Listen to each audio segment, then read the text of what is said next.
Il est le plus grand réseau humanitaire du monde. Le mouvement international de la Croix-Rouge et du Croissant-Rouge assure la protection et l'assistance des communautés affectées par des catastrophes ou des conflits. Le mouvement rassemble près de 97 millions de volontaires, de membres et d'employés au travers de 188 pays, dont Monaco. La Croix-Rouge monégasque, créée en 1948 par le prince Louis II, respecte depuis le début les principes fondamentaux de l'organisation.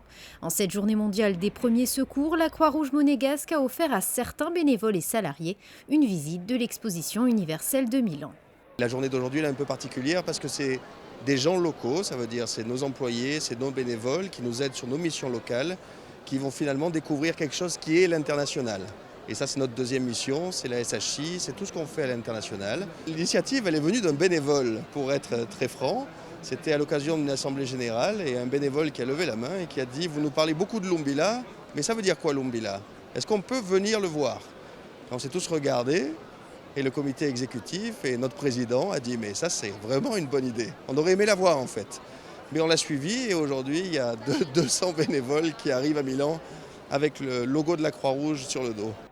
Monaco Interexpo a donc ouvert les portes du pavillon dédié à la principauté pour rendre un bel hommage à l'ensemble de la Croix-Rouge monégasque.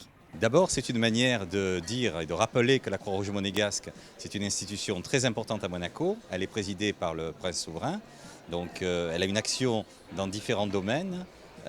Humanitaires sur la place de Monaco, également à l'extérieur, des actions de coopération, donc tout ça est extrêmement diversifié. Elle a une histoire et elle est liée aussi au souvenir de la princesse Grace, donc c'est extrêmement important. La Croix-Rouge monégasque a pu ainsi se rendre compte sur place de l'ambitieux projet de développement durable. Le pavillon de Monaco sera entièrement réaffecté en un centre de formation au Burkina Faso. Nous allons réaliser un centre de formation polyvalent, surtout pour les premiers secours, et également des formations professionnelles au profit de certains groupes cibles de notre action humanitaire, notamment les jeunes filles qui travaillent dans le domestique. En dehors de cela, cela va procurer sur le plan économique de l'argent à notre société nationale pour lui permettre effectivement de réaliser des projets humanitaires au profit donc, de ces groupes cibles.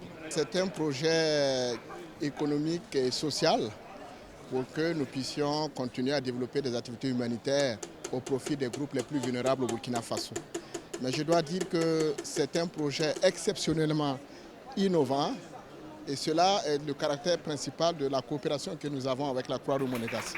Les 200 bénévoles et salariés composant la Croix-Rouge monégasque ont pu ainsi découvrir le pavillon de Monaco, mais pas seulement, puisqu'ils ont également visité une dizaine d'autres expositions sur le site.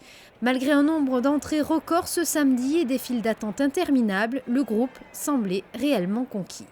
Nous avons visité le pavillon du Maroc et nous visitons actuellement le pavillon de Monaco, qui je pense est dans la thématique de cette exposition internationale. C'est très important parce que nous sommes à Monaco, bien entendu, nous sommes bénévoles depuis pas mal d'années pour certaines et je crois que ça concrétise quelque chose.